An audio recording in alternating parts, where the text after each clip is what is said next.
Do you need a quick way to estimate your catchment's runoff hydrograph without a specialized software? In this step-by-step tutorial, I will walk you through a conceptual tool in hydrology called the time area method and show you how to build a clear functional runoff model directly in Microsoft Excel. Welcome to What I Do Help. I'm Amin Tully, and together we will uncover water and climate solutions to shape our future. Stay with me.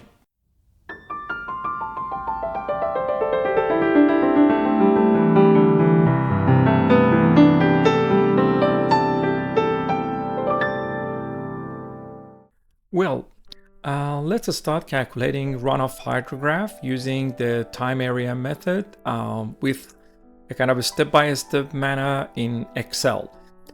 So to reach to that point, we need to go through the theoretical part of the story. So the rainfall-runoff process in general, we can describe it like this, that when rain falls on the catchment, only a portion of it becomes runoff. So we have already discussed this matter in a separate video regarding the rainfall excess calculation. So I invite you to watch that video if you haven't. And I put the link at the end of this video. So after all those losses get deducted from the rainfall excess remains, and that's the one that can generate runoff for us. And in that video, we discussed that generally there are 4 physical processes behind the losses, including interception, depression storage, infiltration, and evaporation. So once we have that rainfall excess falling on a catchment, basically that needs to travel to reach to the downstream point of the catchment. So for example, in this image, if I consider the outlet of the catchment at this bottom part, the water needs to travel all the way through the channels, whatever means of travel are available for water, to reach to that downstream point or the outlet point of the catchment. So basically, the time that it takes for water to travel all this way from the most remote point of the watershed is considered as the time of concentration, or TC. So this is a very important parameter in hydrological modeling. Either you do it in a kind of modeling tool, or you are doing it in a manual way. Generally, this TC is a very important parameter. So the rainfall runoff process also can be shown in terms of hydrograph versus hydrograph. So imagine that we have a rainfall event, and this rainfall event is already gone through the process of rainfall excess calculation. So imagine that the losses are deducted, and this is the remaining portion of the rainfall that is going to generate runoff for us. So when it falls on our catchment, the response of it, which is a hydrograph or runoff versus time, is going to be like this. And there is a time difference between the center of mass of rainfall and runoff. And this lag is, again, another very important parameter in hydrological modeling. This is not similar to time of concentration, although they are related to each other, but they are different concepts. So the lag is the time difference between the centroid or center of mass of rainfall compared to the runoff. Time of concentration is a travel time. So 2 different concepts. We should not actually confuse them. So now imagine that we just pour that rainfall excess on the centroid of our catchment, the center of the catchment that we have, and this is the hydrograph generated basically. So if I put that hydrograph at that center point, I'm expecting this hydrograph to travel to reach the outlet. And if that happens, a concept that we actually see is that the same hydrograph is appearing at the outlet with a bit of delay. And we call this process translation. And I need to highlight that during this process, I have assumed that there is no routing. So you may ask, what is routing? So we can explain routing like this, that in reality, when water travels, it will go through the channels, pipes, and all means of conveyance that we have in our catchment. And by right, each of them has a bit of a storage. And in reality, if we redistribute that volume of runoff that we have over all these channels and pipes and other means, by right, I'm expecting to see a combination of two things. Translation, which is that lag that we just showed in the previous slide, and also attenuation, which is the peak reduction. So I'm expecting to see a smaller peak when it reaches the outlet. So if I want to show this schematically, again, if we have a hydrograph at the center and we allow it to travel, this time considering the full concept of traveling, which means translation plus attenuation because of the routing process, this is what I get. So at the outlet, I get a flatter hydrograph. The peak will be lower, but the important point is that because of the conservation of mass, I'm expecting that the area under these two hydrographs are exactly similar. It means that the runoff volume will be similar. It's just redistribution. So that's why I get a longer hydrograph spread over a longer time with a smaller peak. So that's the process that we call attenuation. So now we are ready to move to the time area method. So basically, time area method is a conceptual method in hydrology in order to generate runoff. And in this method, we are just counting on time of travel. In other words, this method only uses the translation part. It doesn't have the attenuation. So it doesn't actually consider the routing process. So that's the very important point that I need to highlight. So it's about the time of travel for the runoff that is generated at different parts of the catchment, which we call them sub-area. And then those contributed flows by those sub-areas are going to travel and reach our the outlet point of our catchment. So in this process, we are dealing with two important concepts.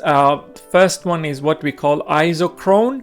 Isochrones are shown in this image as dashed lines. They are basically representing a kind of location of all those points that needs similar amount of time to travel and reach the outlet. So for example, if I look at the first dashed line, I'm assuming that all the points on this line will have, for example, I don't know, 5 minutes or 10 minutes, whatever time step you have in mind to travel to reach the outlet. And when you go to the second one, again, these points have a longer time to travel all the way.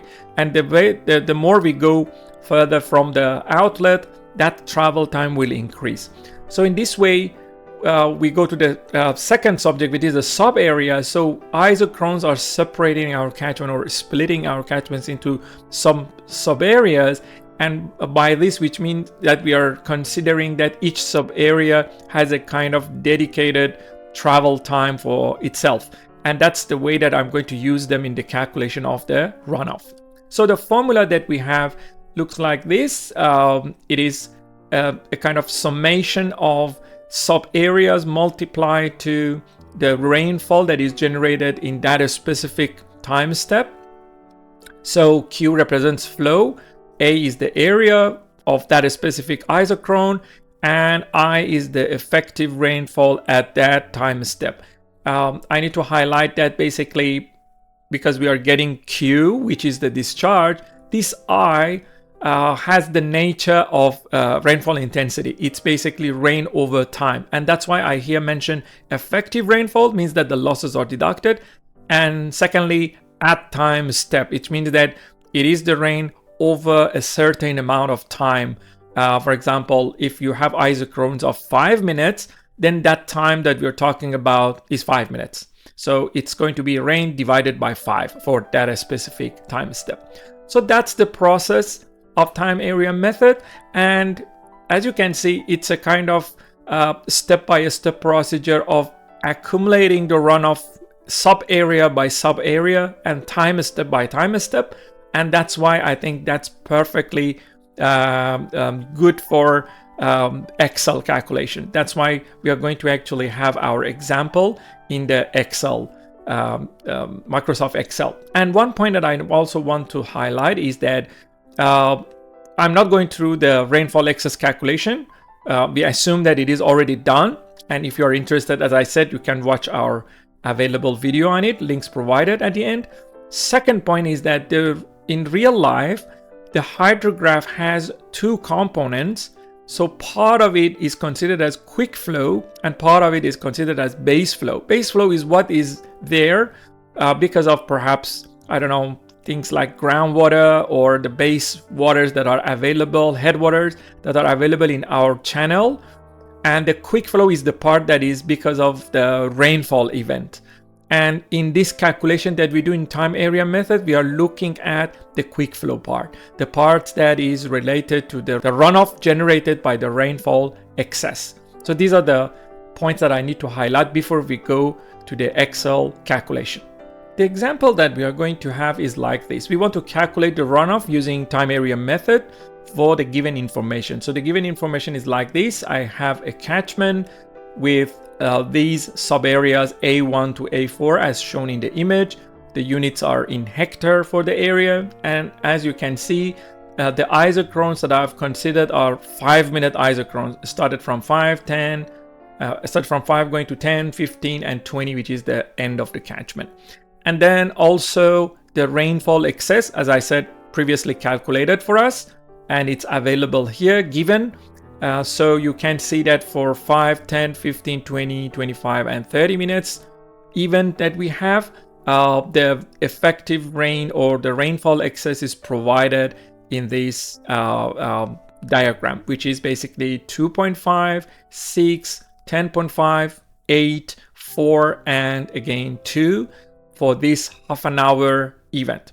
So now we are going to start our calculation. So what I have done is that in a different spreadsheet, I have listed the time, and also I have listed the rainfall values that I just showed you in the diagram. So this same diagram, I just put the rainfall values here, and then in the horizontal part, or let's say in the first row, I'm going to have the areas that I had. The only thing that I've done is converting hectare into square meter. So I've multiplied the values into 10,000. So for the first one, I get 25,000, 54,000, 68,000, and 61,000, the 4 sub areas. So the process that I'm going to do is relatively easy and straightforward. So what I'm going to do is that I'm assuming that when rainfall falls on the catchment, the response that I get at each time step is going to be gradual, meaning that, for example, for the first time step, only the first sub area actually responds. And when I go to the second one, the first and the second sub area respond, and so on. So meaning that by moving in time, I'm getting more runoff from the catchment because of the travel time. So the one that is closer to the outlet comes first, and those sub areas that are far from the outlet will reach to the outlet with some delays. And we show that delay here in this table, and I will tell you when I'm going to do that. So to start with, I start with the area 1, which is the closest one to our catchment. So the calculation is very simple. What I'm going to do, I'm going to multiply the area, and since I'm going to drag that later, I'm going to give it a $sign to fix that area for myself. And then I multiply that to the rain. But as I said, this is just the rain. And since I'm creating the runoff, I need to tell this rain is out of how much time or over how much time. So I divide this, open bracket. We know that our time steps are 5 minutes. And since I'm interested in cubic meter per second, I'm going to multiply that to 60 because each basically minute has 60 seconds. The other important conversion that I need to also do is that rainfall comes in mm, and I need to change it to the meter. So that's why also I'm going to consider 1000 here for conversion that I'm expecting for mm to meter. So with that, I'm calculating basically the runoff generated by the A1 the first sub area within the first 5 minutes. So what I'm going to do, I'm going to drag that all the way for the whole rainfall event. Means that this is for the second time step, this is for the third, fourth, and so on. So when I come to the second area, because of the delay, I go to this image, area 2, it needs to travel to reach to the outlet. So practically I'm expecting it to have one more time step travel time. So because of that, it means that at the first time step, I'm not expecting any runoff, because the first 5 minutes, the water generated at A2 is still on the way and hasn't reached the outlet. So I shouldn't see that. That's why I leave the first cell, which is for the first time step, empty. And I start my calculation from the second one. I'm saying that, okay, this is my area. Like last time, I'm giving it $sign to fix it, because I'm going to drag it later. Multiply to, again, the rain that has happened at the first time steps, and then I divide it by 1000 multiplied to 5 minutes that we have, and multiply to 60, which is the overall time. And that's what I get. And I'm dragging it, and be careful that I need to drag it for one more cell, because the only thing that I've done is a delay, but it's still I'm multiplying the area A2 to the whole rainfall event, because that whole rainfall event has happened. So I'm not going to skip any part of it. I'm just shifting it. When I go to the A3, I'm going to do the same thing. I'm saying that, okay, this one, A3, as you can see here, is like 3 time step behind. So basically I need to leave 2 empty, and I start my calculation from here. So I'm going to add $sign here as well, and then multiplying that into, again, the first rainfall divided by 1000 multiplied to 5 multiplied to 60 for the conversion of time. And that's what I'm getting. And dragging it all the way down. And then for the last one, I'm not going to repeat the process. So basically same, I'm leaving one more cell, and I'm doing the same calculation here as well. So the tricky part that I think we need to be careful about is that each time, although I'm shifting, I'm starting from the first cell of rain. So be careful. And then because of that, I also need to go one cell further when I drag it. So what I'm getting here is like this. So in this way I have created, so as you can see, each block of the numbers is the runoff generated over that half an hour rainfall event. And now what I'm going to do at the outlet, it's like someone is waiting and collecting the runoffs that come one after each other. So in the first 5 time step, what I'm going to receive is the summation of all values of runoff from the 4 sub areas. And of course, at the first time step, I only receive from the first area. But if I drag it, you will see that in the second one, I'm collecting 2. In the third one, I'm collecting 3. In the fourth one, I'm collecting all 4. So in other words, when we reach to the 20 minutes of the rainfall event, practically the water that I receive at the outlet is a mix of contribution from all 4 sub areas, and so on. So I need to continue that until everything finishes. So the last time step for us is 45, and after that practically we have nothing. So although the event was 30 minutes, we can see that the runoff that we see at the outlet is going to be 45 minutes long. That event is 45 minutes long. So because of the delay effect. What I've done is that I've already created a diagram here. These cells actually are attached to the same cells here. So practically, I'm just plotting it for you. So this is the hydrograph that I get. And as you can see, the peak of the hydrograph happens at 20 minutes. The value of it is basically this 5.48 that I've got. So this is basically the hydrograph generated. And if you want to just have a quick understanding of what is happening, if I look at the hydrograph that we had, basically the peak of rainfall was happening somewhere in 15 minutes, but the peak of runoff happens in 20 minutes. So you see that that lag is also there, although the lag is supposed to be calculated for center of rainfall to center of runoff. But it is also perhaps reasonable to just look into the differences between the peak to just get a kind of rough idea of the lag that we have. It's about like 5 or could be less or more because we haven't calculated the center. It's just like an estimation. So that's what I get.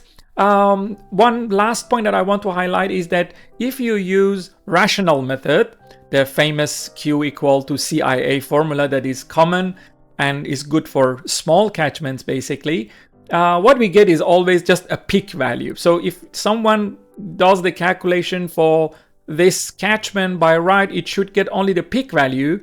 And most of the time, these peaks are basically different with what we are getting from time area. In that method, we just get the peak. So we don't see the real distribution of runoff over time. So that's the benefit of time area over a quick method like rational. But also I need to talk about the disadvantage of this method, which is the lack of routing. So as I mentioned, we only get the translated runoff at the outlet, but not the attenuated one. So that's the major issue of this method as well. But still, I will call it as a very quick, straightforward method to just get the runoff hydrograph and have an idea of the shape of it, how it moves in time, the peak and the time to peak, which is very important in hydrological modeling. Thank you for watching. If you found this video insightful, please give it a like, share it with others, and subscribe to support the channel. Let's learn, act, and shape a better future together. See you in the next video.